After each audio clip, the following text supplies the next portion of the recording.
Welcome to the Retirement Guide Podcast. I'm your host, George Jameson, the owner of Capital Wealth Group, a fee-only advisory firm. Whether you're nearing retirement or already retired, join me each week as we explore the world of retirement planning and equip you with the knowledge and tools you need for a successful retirement. Welcome to your Retirement Guide. I'm George Jameson, certified financial planner and founder of Capital Wealth Group in Columbia, South Carolina. Today we're talking about something that comes up a lot in client reviews. When should you actually change your asset allocation?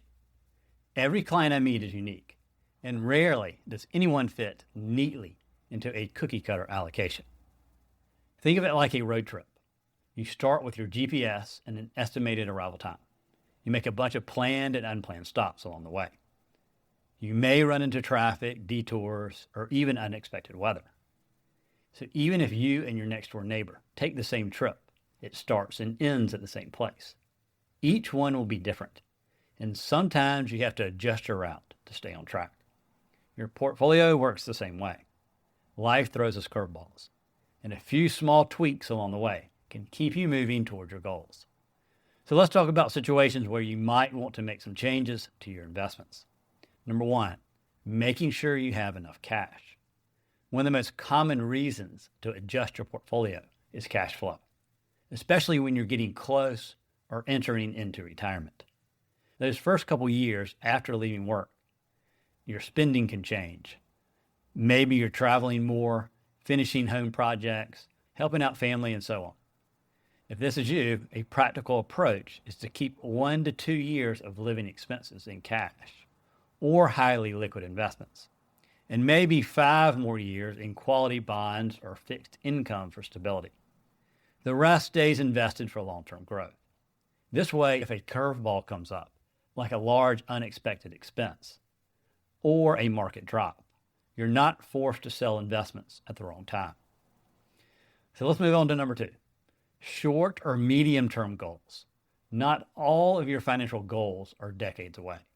Maybe you're buying a new home, a new car, funding a child's education, or planning a big trip or even a wedding. If you need the money in 3 years or less, definitely want to stay conservative, such as cash, short-term bonds, or CDs may make sense. For money that you don't need until about 5 years, investments like intermediate-term bond funds may make sense, or even a balanced fund. And if it's 10 years or longer, you definitely want to think about putting some or all of it in stock investments or ETFs or stock funds. The idea is simple. Match the timing of your investments to the timing of your goals. That way, life's detours don't force you into unnecessary risk and selling risky assets at the wrong time. Now on to number 3, managing large stock positions. Having a large position in one stock, even if it's your employer stock, can be very risky. Even strong companies have rough stretches that last years or even decades.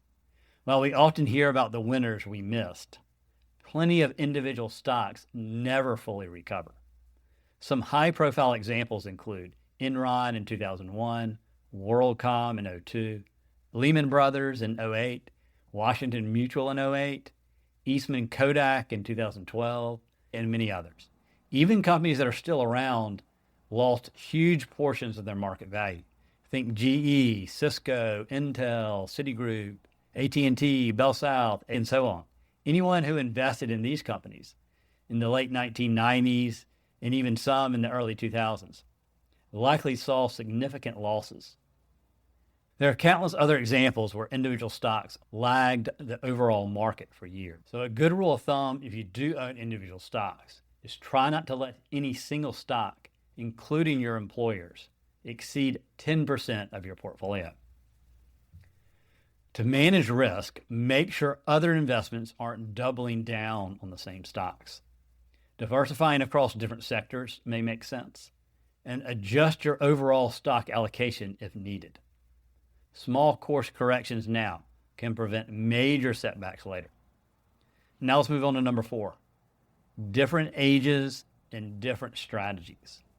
If you and your spouse are more than several years apart in age, your portfolios might need to look different. The younger spouse can handle a bit more growth, while the older spouse may need stability. if you combine your assets, think about blending allocations based on each person's own personal timeline. Of course, you want to also include their risk tolerance and risk capacity and need for cash. That way, you're both prepared for life's twists and turns. Now let's move on to number 5, planning for a long life. So good health and family longevity are blessings, but they also mean your money may need to last longer. If you expect to live into your 90s or beyond, there may be room for a little more equity exposure. Some planners even suggest gradually increasing stock exposure in retirement. It's called a reverse glide path, and this can help offset inflation and longevity risk. It's like adjusting your speed on a long road trip. Pacing yourself ensures you reach the destination safely, no matter how long your journey takes. Now let's move on to number 6, adjusting for health concerns. On the flip side, serious health issues may call for a more conservative approach.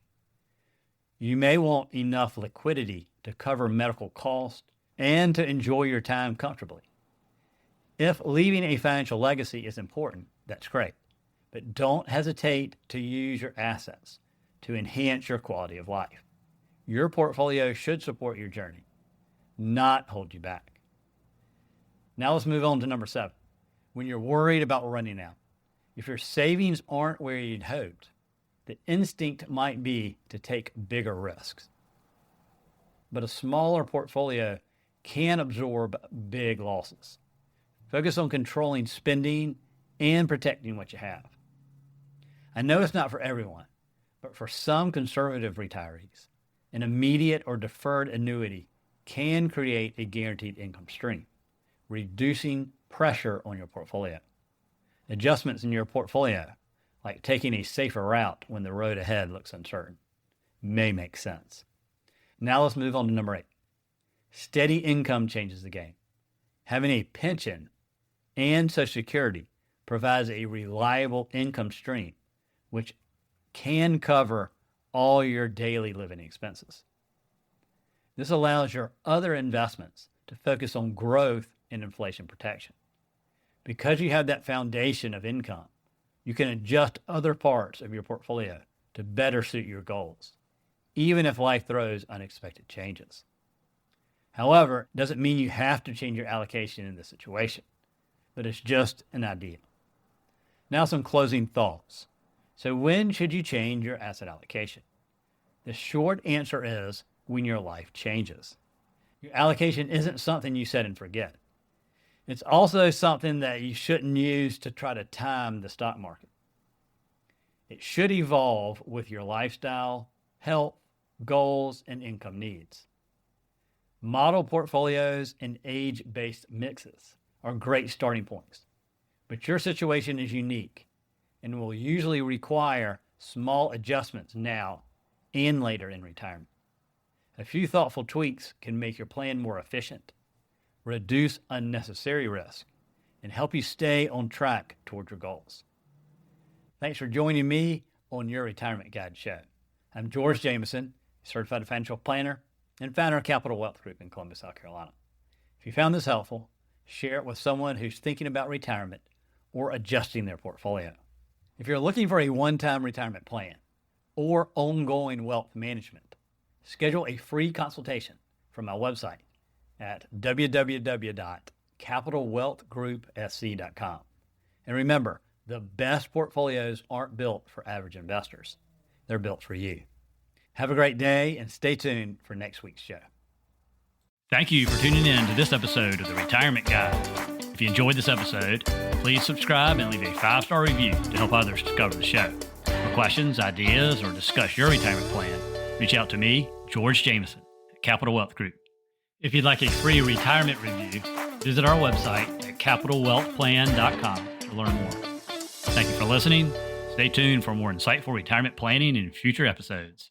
And now for the disclaimer. The information discussed in this podcast is for general explanations and education only. It is not tax, legal, or investment advice. Before considering acting on any information heard here, first consult with your tax, legal, or investment advisor. Thank you and have a great day.